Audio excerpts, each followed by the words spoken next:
Well, hey gang, how you doing? It's Jonathan again for Tailhunter Sportfishing, and it's time once again for the Mexican Minute La Paz video fishing report, coming to you not from La Paz, Baja, Mexico, but it is going to cover our Tailhunter Sportfishing fleet in La Paz, Baja, Mexico. Actually, I'm coming to you from the 12th floor of the Residence Inn in downtown Denver, where we just wrapped up the International Sportsman's Expo from last Thursday to today, Sunday. We just broke down the booth, and we're packing up, ready to hit the road, and I'll tell you a little bit more about that in just a minute.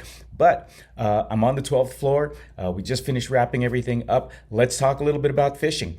You know, it's, as I keep saying, it's off season from about November to April, so not a lot of people fishing. There's a lot of snowbirds in town. It is a little cold this last week. Not only did we have winds, but it was also pretty darn cold. You know, a lot of the tourists are looking at us, or at the locals, I should say. We got long pants on, got sweatshirts on.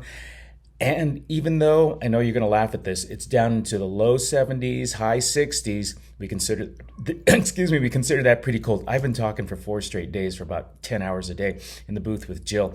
So my voice is a little bit raspy, but you know, they look at us and like, whoa, this isn't cold. They're walking around in shorts and flip-flops. But for us, you know, down into the high 60s, low 70s is a little bit chilly with the wind. So we're all wrapped up. If you're coming down, listen, I know you want to wear your Hawaiian shirts. I know you want to wear your T-shirts, flip-flops, your sarongs, whatever it may be. But listen, it's not a bad idea to also bring down a sweatshirt, a windbreaker. It's something you can always take off, right? The old saying, better to have it and not need it than to need it and not have it. Didn't have a lot of people fishing out this week. Again, not many people fishing between November and April because it can be windy. This last week was not only windy, it was cold. The windsurfers are loving it, but as far as fishing was concerned, there were just a couple of very small windows to get out there. Now, this creates a couple of problems when that wind is blowing. Number one, very, very hard to get bait. Number two, if it's really rough, you know, it's kind of pointless to go out there. Sure, I'd love the business. I'd love to take your money, but I don't want your money if you're not going to have a good time. Also, there are times when the wind is blowing so hard that the port captain closes down the port, so you can't even get out. So I probably turn down about 10 requests for folks to go out every single week because I tell them, listen, I want to be honest with you. It's not a real good time to go fishing. The fishing that we have had this last week and usually this time of year is over at Las Arenas Muertos Bay. It's generally confined to inshore fishing because we normally just can't go out. Even when it's flat, the water has been turned over by the winds, so it's kind of clear, kind of murky. So inshore fishing is usually the best, and that provides, you know, not some bad action, some fun stuff in the shallow waters. That's pargo, cabria, snapper. There goes my voice again. Sierra, Jack Crevalle. A little bit offshore, there's the bonita, which are always fun, and then occasionally we'll get a dorado or two. Some days even a few more than that, but these are dorado that are fun, you know, 10 to 15 pound fish, some even smaller. Most of the folks are letting those go. So that's pretty much what the action is like. Also, you got to keep in mind that when the winds are blowing and it's real rough along the shallow areas, it's very, very difficult to catch live bait. And live bait, if you've been down with us before, you know that live bait is our bread and butter. That's how we fish. We're not usually trolling for fish. We put a live bait, you pin it on the hook, and you're fishing. So very tough to get live bait when the winds are blowing or when it's really rough and the waves are crashing along these shallow areas where we catch the bait. So that means, what are you going to do? You're going to troll a Rapala, a Rebel, a little crankbait, maybe a little feather, a hoochie, trying to catch some of these fish. So a little bit difficult.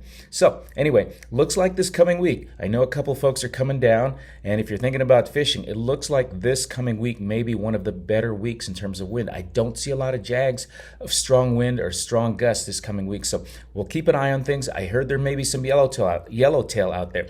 The commercial fishermen have hooked a couple. I haven't heard of too many of the sport fishermen out there because, again, not many people out sport fishing. So coming to you from downtown Denver, we're packing up our vehicle, our Tailhunter mobile.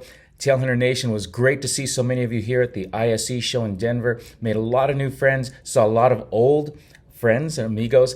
Thank you for everyone who signed up. We got a lot of reservations. They're coming in fast and furious, so if you're thinking about coming down, don't wait till we hit the shows.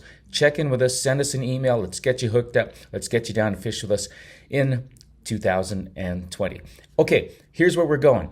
Early in the morning, in fact, by the time you're seeing this, we're going to be on the road. We've got about 1,100 miles to cover in the next 2 days. We've got to make it to Sacramento by Tuesday.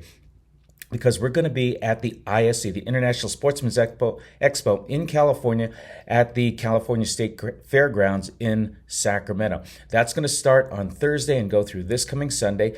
So we've got to get there, got to set up the booth, got to get all the brochures in, got the TV set up, all those things ready for you to come see us. So if you can make it down, the International Sportsman's Expo in Sacramento, it's going to be from Thursday to Sunday this coming week. Anyway, quick wrap up. That's going to do it. I got to finish packing up the vehicle. Hope you're doing well. Thank you for checking in. Please do not forget to subscribe and take care of each other. We'll get back to you next week with another great report, hopefully. Okay, you take care. Thanks a lot, Jonathan, for the Mexican Minute La Paz Video Fishing Report.